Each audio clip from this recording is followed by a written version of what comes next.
Coping with Tre Tailor, giving you info and advice to help you thrive and survive in life, because we'll always be coping with something. Coping.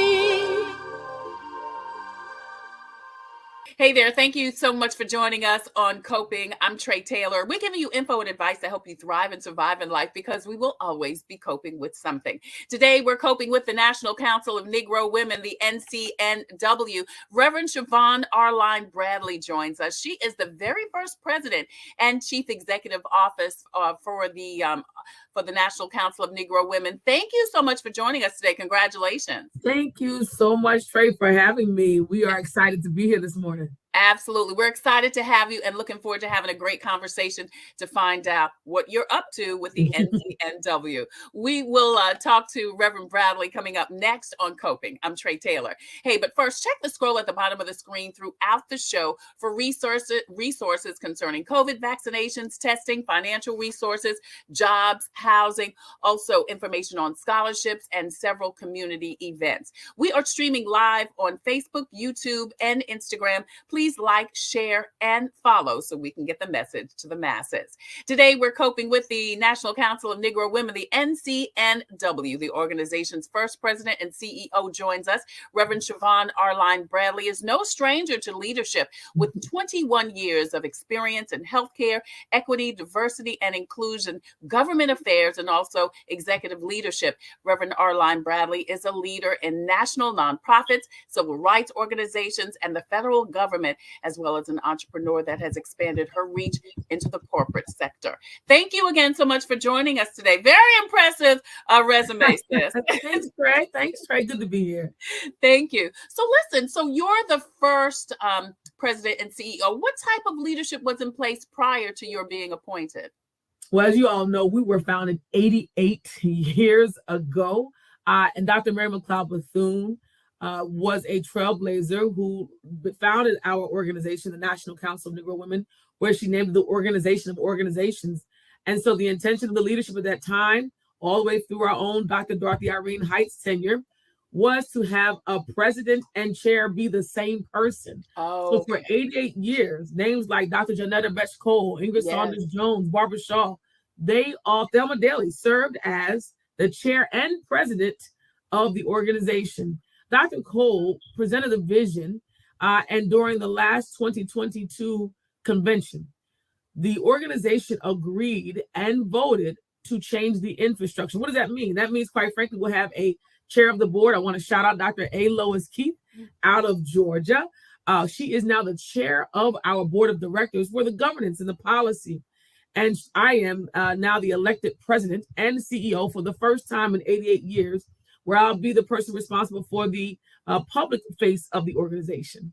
Yeah, awesome. So you have such a diverse background, and we mentioned this in everything from healthcare to equity and inclusion. What are some of your goals, Reverend Bradley, for the NCNW? Well, you know, my team has laughed at me. They said, Shavon, you came in with pillars already. I said, I do have pillars. I've got 4 things that I want to be able to focus on. First is mobilizing our people. NCNW has a vast audience. We have what we call sections. Those are our chapters. We have over 330 chapters, sections across the country. Wow. And over 75 of them are college chapters. So we have younger women, we have seasoned women, we have 33 national affiliated organizations. Hence why we call the organization of organizations. All of the sororities, the organizations like the Charmettes, the National Black Nurses Association. We have women's organizations that are affiliated with us. And mobilizing our people means to bring together this vast audience of Black women, and I'm going to say this, our brothers. We do have associates that are members of NCNW that believe in advancing women of African descent and their family. The second pillar is advancing policy. Listen, NCNW is here to stay on the civil rights trail. We are one of the legacy 8 organizations that is at the seat of the table, working on issues like policing, like reproductive justice and healthcare for Black women, like the child tax credit, looking at issues like education and student loan debt. So we're advancing policy. We're also revitalizing our programs. Many don't know. Our sections have been doing things like housing, providing food. We have been in the trenches with university work. We've also done outreach for creating Dress for Success opportunities for women coming back from prison. Our sections have been doing vast work. But we're going to be telling our story differently. And my last thing is this: solidifying infrastructure. We have got to ensure that our foundation is set. I'll be building new departments on policy and programs, on development to be able to work on our funds, as well as our communications. Our branding is growing and our branding is improving. So those are the priorities right now for our presidency. Awesome. Like you said, you came in with a plan, right, girl? I came in with the plan. Reverend Shavon Arline-Bradley joins us. She is the brand new president and CEO of the National Council of Negro Women. She's been in leadership positions in the Obama administration, the NAACP, and also serves on the Oprah Winfrey Network's advisory board for their Own Your Health initiative. NCNW is a nonprofit, Reverend Bradley, and your mission is to, as you said, advance the opportunities and the quality of life for African-American women, their families, and communities. What are some of the ways the nonprofit is doing that? And you already talked about so many initiatives that the National Council of Negro Women have. And you talked about, again, what you are going to bring to the organization. Is there something that you think is missing, or is there at least something that you think can be improved upon? Well, one of the things that I really want to improve upon is our ability to advance our calls to action. NCNW is known for things like voter mobilization, but my intention as the new president, someone who's a social justice person, this is my space of advocacy. I was a previous staff member for the National NAACP and an entrepreneur. So my push is policy, legislation. How do we change structures? Yeah. And so one of the things that we're going to be working on is building and solidifying our social justice infrastructure, where our sections and our affiliates actually at the same time will mobilize around our priority issues. We have started to do that. We're now building staff around that. And another place that we're going to need support is in our membership space. Our membership is growing. We have access to over 2 million women with our affiliates and our members. We have a listserv of leaders that are now logging into us. So we're going to need to build our technology infrastructure. Those are some of the improvements that we're planning on. And listen, we are 88 years old, which means we have some policies and some procedures and technology that have not necessarily evolved. Yeah. But hence why they have the youngest person in this seat to be able to bring some of that in, honoring what happened traditionally, but also bringing in innovation. Yeah, you mentioned men are welcome to join. They can be some of our biggest support and advocates, and that there are 88 affiliates or 88 National Council of Negro Women branches, I guess you would say, throughout the United States. How do women become, and men too, become involved and engaged in the National Council of Negro Women? Absolutely. So we've been around for 88 years. We have 330 chapters. 330, sorry, yeah. And so brothers can actually be part of those sections. We call our men the associates, the Franklin Associates. One of the things that we have is Mr. Harry is our actual chair of our associates. And what we're trying to do now is bring in more programming to bring brothers into the fold. Listen, NCNW is here to advance Black women of African descent, but we're also here to thrive within our families. Yeah. And our families include our brothers. Black men, yeah, and boys. So brothers are welcome to the table.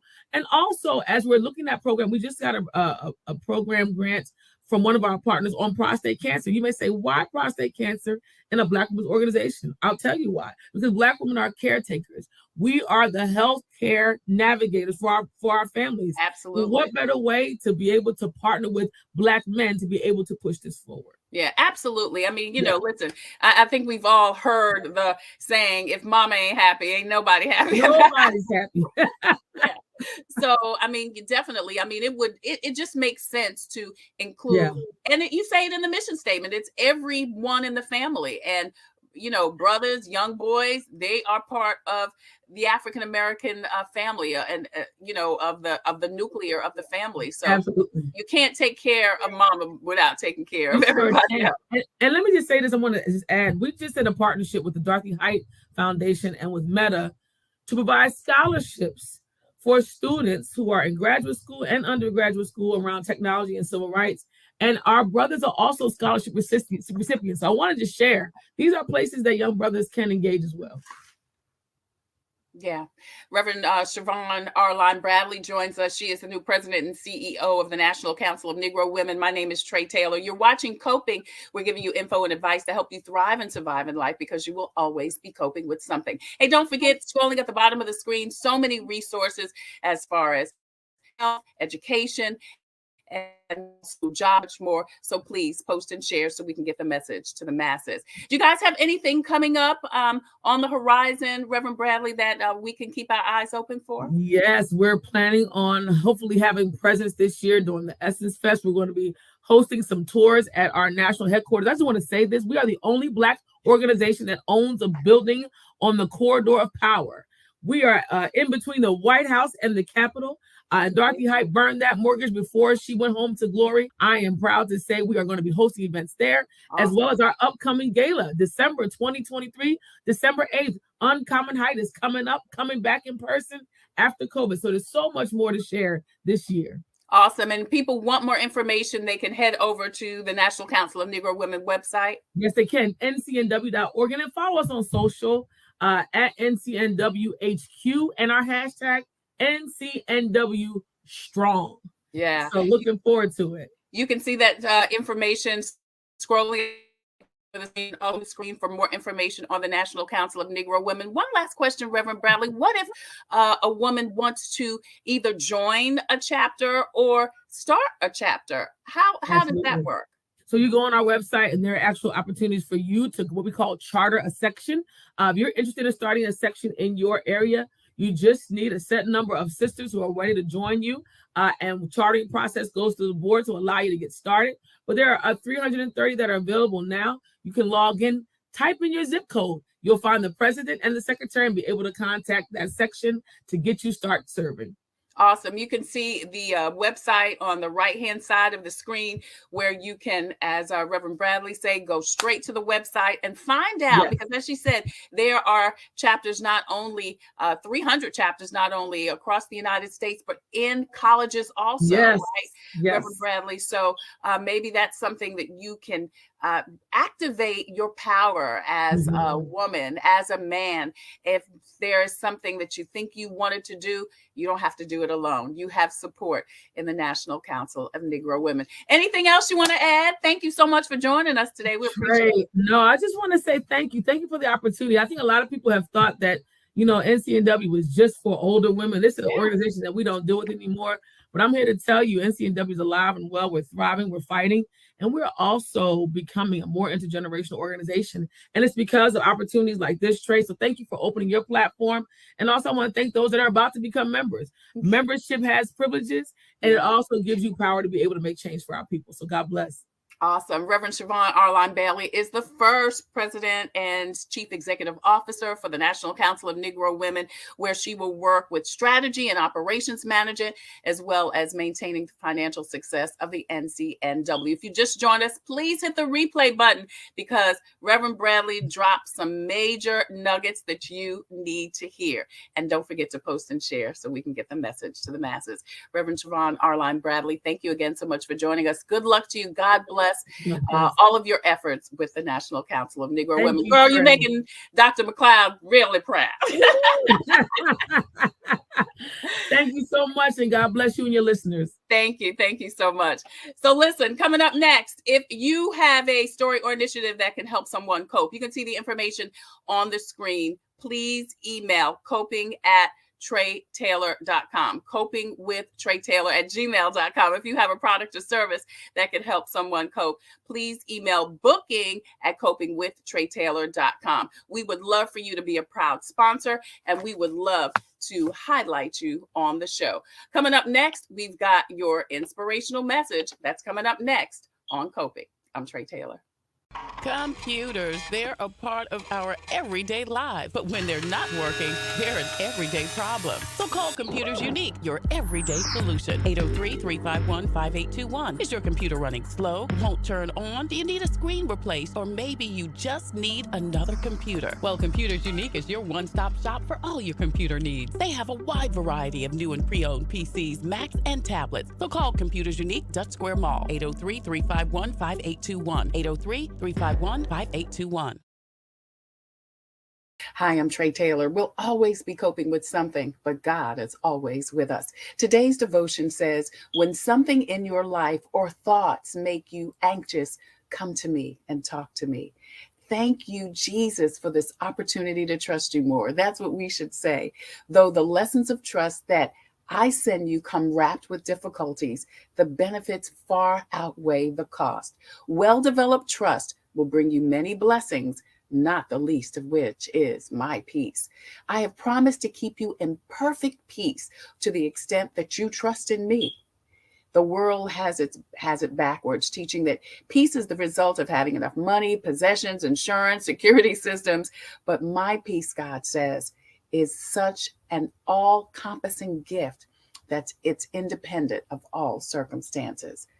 Though you lose everything else, if you gain my peace, you are rich indeed. That's your devotional for today.